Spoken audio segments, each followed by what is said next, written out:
Buongiorno, io sono Vez e bentornati in questo nuovo video di Pillole di Economia. Sigla!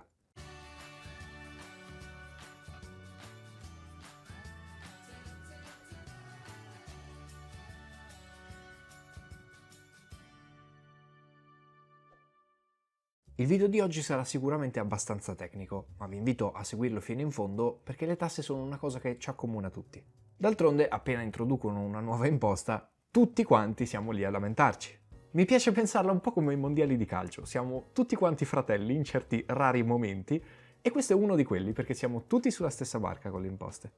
Molto spesso si sente parlare di tasse anche se si tratta di imposte. Questo è un errore comune ed è una cosa derivante dal parlato. Molto spesso anche io ho utilizzato la parola tasse al posto delle imposte per far capire meglio al mio pubblico di che cosa stavo parlando. Tuttavia lo scorso video è proprio incentrato sulla differenza tra tasse e imposte, quindi vi invito a vederlo se non l'avete ancora recuperato. Sta qui in alto a destra.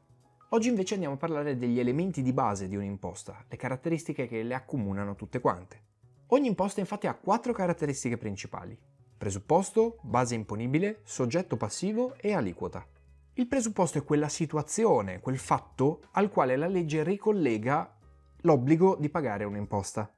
L'esempio classico è quello dell'IRPEF, l'imposta sui redditi delle persone fisiche. Io pago l'IRPEF per quale presupposto? Perché sto ricevendo un reddito. Il percepimento del reddito, proprio la ricchezza che mi sta entrando, è il presupposto dell'IRPEF. Se non viene realizzato questo presupposto, quindi se io non ricevo un reddito, non sono obbligato a pagare questa imposta. Quindi in questo caso non sono obbligato a pagare l'IRPEF. Nel nostro Stato fino a poco più di 8.000 euro l'anno di reddito non si pagano le imposte.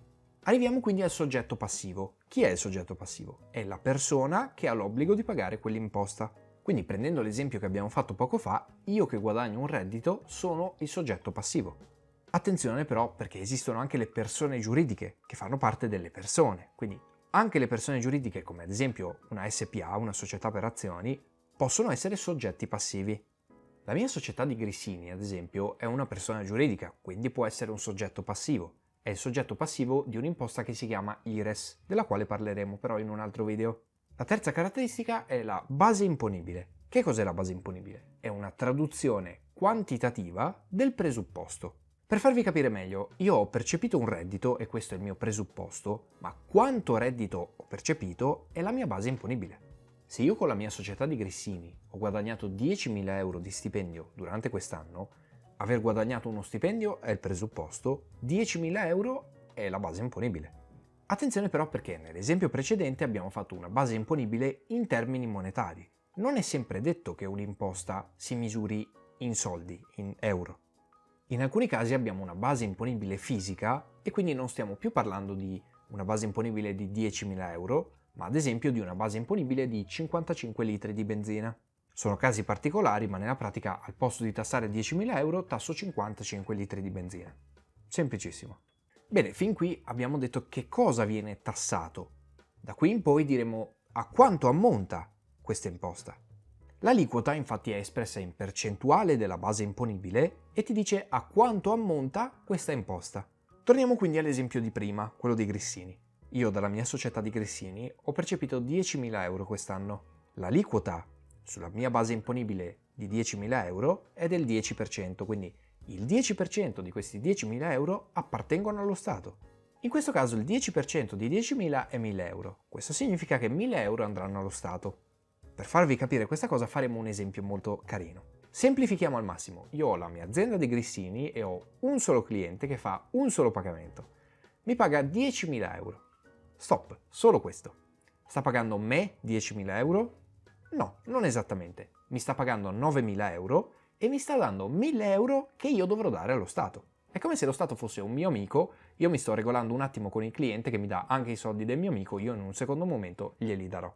E capisco perfettamente che parlare dello Stato o comunque del fisco come un amico non sarà ben visto da gran parte di voi, però l'esempio era calzante. Quindi ora abbiamo tutti gli elementi per capire come si caratterizza un'imposta. Vi volevo però dare ancora un altro elemento prima di chiudere il video. Molto spesso sentiamo parlare di gettito di un'imposta. Che cos'è il gettito di un'imposta? È semplicemente la somma di tutti quanti i pagamenti che mi fanno i soggetti passivi per quella specifica imposta.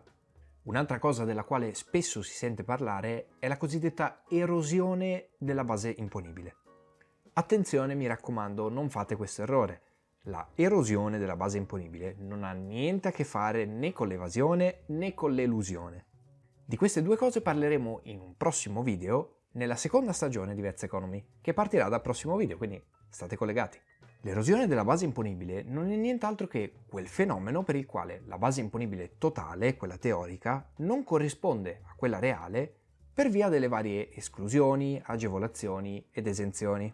Ad esempio, se io percepisco un reddito di 10.000 euro, magari la mia base imponibile non è proprio 10.000 euro, ma 9.500 o 8.000, una cosa del genere. Bene, visto che era un video abbastanza tecnico, preferisco fermarmi qui. Però ho da farvi una grande proposta. Se vi piace questo genere di video, soprattutto quelli nei quali parlo di tasse, imposte e cose del genere, potrei portare un'intera rubrica nella quale commento imposta per imposta, tassa per tassa, cosa sono e a che cosa servono. Fatemi sapere se vi piace l'idea nei commenti qui sotto o anche in privato. Anche questo video è giunto al termine, quindi se vi è piaciuto vi invito a mettere like, condividere, commentare, iscrivervi e attivare la campanellina e come sempre tra poco appariranno dei riquadri con altri miei bellissimi video, quindi andate a guardarli.